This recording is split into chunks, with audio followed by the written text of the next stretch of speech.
আমার কাছে জামাতকে মনে হয় বিএনপির তুলনায় কিন্তু মোর রেশনাল, কেননা বিএনপি হচ্ছে একেবারে ডেসপারেট, সবচেয়ে বড় ডিসইউনিটির কারণ হয়ে দাঁড়াবে এই বিএনপি। ফ্যাসিজমের বিরুদ্ধে যদি ঐক্য রাখতে হয় তাহলে একটা আমার মনে হয় বেসিক ডিনোমিনেটর থাকবে, সেটা হচ্ছে যে ফ্যাসিজম যারা পারপিচুয়েট করেছে তাদের ট্রায়ালস এবং পানিশমেন্ট, এটা খুবই difficult, specially largest political party বিএনপির জন্য এইভাবে ইয়ে করা। বেশিরভাগ আমার মনে হয় দেশবাসী মনে করে যে বিএনপি এই অ্যাসপেক্টটাকে, যে ট্রায়ালস অ্যান্ড পানিশমেন্ট, এটাকে সিরিয়াসলি মোটেও নেয় না। ইনফ্যাক্ট অনেকে দুষ্ট লোকেরা বলে যে বিএনপি নাকি আওয়ামী লীগকে মেজর অপোজিশন পার্টি হিসেবেই দেখতে চায়। এই ইয়েটা এখন ইনক্রিজিংলি ছড়াচ্ছে আমি যতদূর বাইরে দেখি। This is a serious flaw. আমার মনে হয় এখানেই বিএনপির সবচেয়ে বড় কন্ট্রাডিকশন হবে।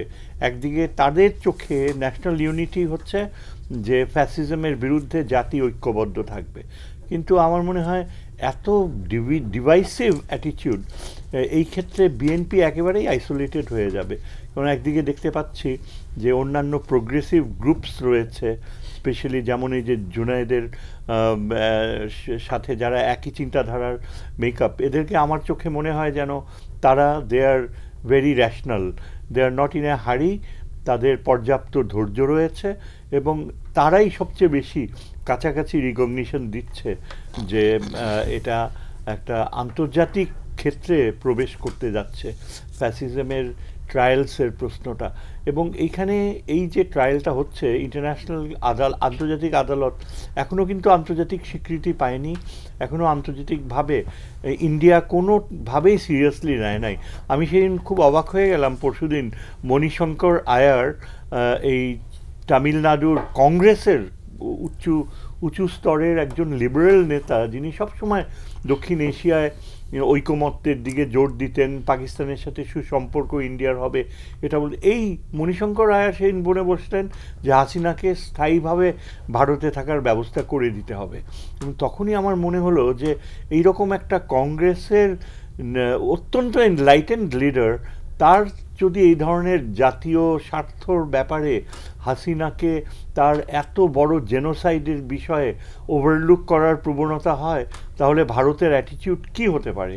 তবে আমি যেটা আশাবাদী, আমার মনে হয় এই যে জাতীয় ঐক্যের ক্ষেত্রে আন্তর্জাতিক প্রেক্ষাপট, সেটা হচ্ছে এই যে একটা ঘটনা ঘটেছে, দ্য রিয়েলি সিরিয়াস মিস্টেক এই শেখ মুজিবের ফ্যামিলির, সেটা হচ্ছে হাসিনার failure to keep tulip out of the entire game.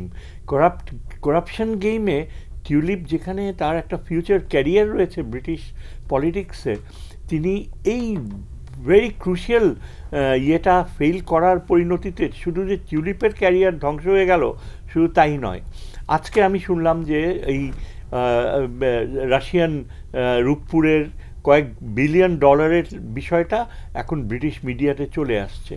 আমি যতদূর জানি কিছু বাংলাদেশি ইনভেস্টিগেটিভ জার্নালিস্টও কিন্তু ব্রিটেনে বসে তথ্য প্রোভাইড করছে।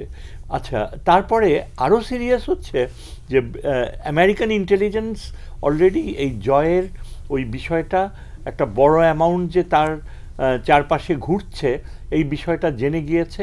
এখানে এই ওয়েস্টার্ন ইন্টেলিজেন্সের যে তাৎপর্য হচ্ছে যে ওরাই একমাত্র পারবে রাশিয়ান নিউক্লিয়ার সায়েন্টিস্ট এবং ওই রাশিয়ান কোম্পানির ভিতরের খবর একটু পরে আলোচনা করবো। আপনি যে ঐক্যের কথা বলছেন, এই জায়গায় একটু এক বাক্যে জানতে চাই, বাংলাদেশে কি ঐক্যের কোনো জায়গাতে কোনো ঘাটতি দেখছেন কিনা আপনি? তাহলে আপনার সামগ্রিক বড় রকমের ঘাটতি রয়েছে, বাইরে থেকে বোঝা যায় না, কিন্তু বড় রকমের ঘাটতি রয়েছে।